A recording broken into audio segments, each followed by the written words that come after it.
जय हिंद साथियों, टॉप 10 भारत में आप सभी का स्वागत है। और आज हम पढ़ने वाले हैं हिंदी वर्णमाला में। देखेंगे कौन सी चीज़ कितनी है, हिंदी में कौन सी चीज़ कितनी है, वर्ण कितने, वर्णमाला कितने, स्वर कितने, व्यंजन कितने, संज्ञा कितने, सर्वनाम कितने और कारक कितने, विशेषण कितने। तो ये चीज़ हम पढ़ने वाले हैं। तो साथियों, जिसने भी हमारे चैनल को अभी सब्सक्राइब नहीं किया, सब्सक्राइब कर लीजिए, लाइक कर लीजिए और सभी अपने दोस्तों को शेयर कर दीजिए ताकि एक नंबर उनका भी पक्का हो सके। तो चलिए बात करते हैं हिंदी वर्णमाला में वर्ण कितने होते हैं। सबसे पहली बात तो ये, तो हिंदी वर्णमाला में यहाँ पे दे रखा है वर्ण कितने होते हैं।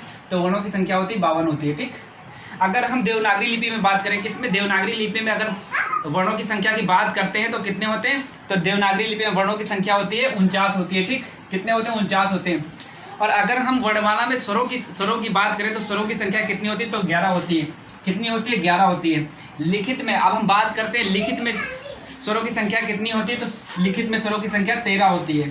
ठीक, अंग और आहा वो भी हम लिखते हैं तो इसलिए कितनी हो गई, 13 हो गई। क्लियर।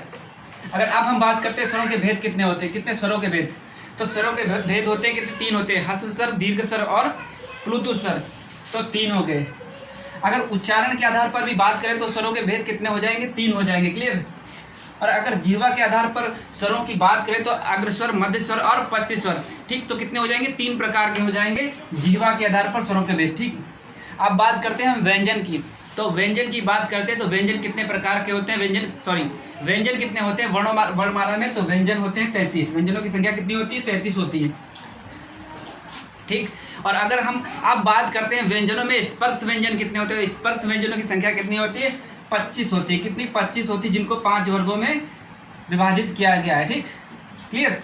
अगर हम बात करते हैं देवनागरी लिपि में, देवनागरी लिपि में मूल वर्णों की संख्या कितनी होती है। तो कितनी होती है देवनागरी लिपि में मूल वर्णों की संख्या, तो वो होती है 48 होती है। कितनी होती है, 48 होती है। क्लियर।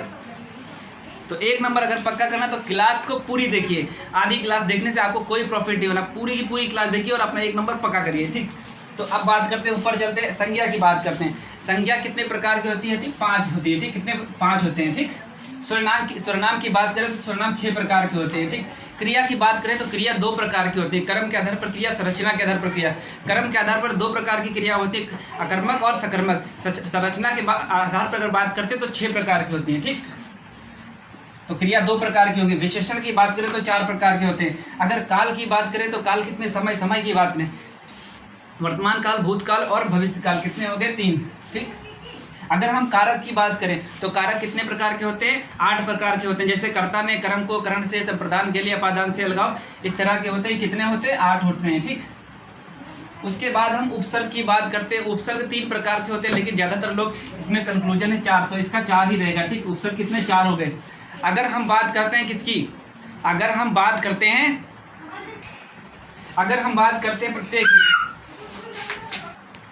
तो अब हम किसकी बात कर रहे हैं, प्रत्यय की बात कर रहे हैं। तो प्रत्यय कितने प्रकार के होते हैं, 2 प्रकार के होते हैं, कृदंत प्रत्यय और तथ्य प्रत्यय। कितने हो गए, 2 प्रकार हो गए प्रत्यय के। ठीक, अगर हम अलंकार की बात करें तो अलंकार कितने प्रकार के होते हैं। अलंकार होते हैं, वैसे तो किताबों में मिलता है 3 प्रकार के, लेकिन होते कितने, 2 प्रकार के। ठीक, शब्दालंकार और अर्थालंकार। ठीक, अब बात करते हैं रसों के अंग की। अगर बात करेंगे तो 4 मिलेंगे, लेकिन रस की बात करेंगे तो 9 ही मिलेंगे, लेकिन 11 भी बढ़ गए, लेकिन अभी 9 ही रखेंगे। ठीक, अगर छंद के अंग की बात करें, किसके, छंद के, तो छंद के भेद की कितने होते हैं। तो छंद के भेद 3 होते हैं। कितने होते हैं छंद के भेद, छंद के भेद 3 होते हैं।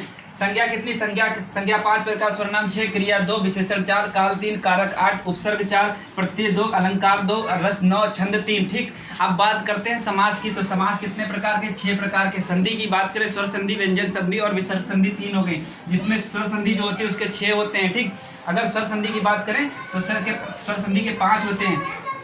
ठीक, और वचन की बात करें तो वचन कितने प्रकार के होते हैं। वचन 2 प्रकार के होते हैं, एक वचन और बहुवचन। ठीक, कितने हो गए, 2। और संस्कृत में बात करें तो संस्कृत में 3 प्रकार होते हैं, एक वचन, बहुवचन और, अगर लिंग की बात करें, लिंग हिंदी में कितने प्रकार के होते हैं, 2 प्रकार के, स्त्रीलिंग और पुल्लिंग। वाक्यार्थ की अगर बात करें तो वाक्यार्थ कितने होते हैं, 8 प्रकार के होते हैं। तो दोस्तों एक नंबर आपका इसी में से फंसेगा। किसी भी परीक्षा में बैठिए, यूपी पुलिस, चाहे यूपी पुलिस का कोई भी एग्जाम हो, आपका एक क्वेश्चन तो बनता है, यहाँ से इस पोर्शन से आपका एक क्वेश्चन बनता है। तो दोस्तों सभी लोग लाइक कर दीजिए, अगर जिसने लाइक नहीं किया, और शेयर कर दीजिए। तो दोस्तों जय हिंद, मिलते हैं अगले वीडियो में आपके साथ। जय हिंद साथियों।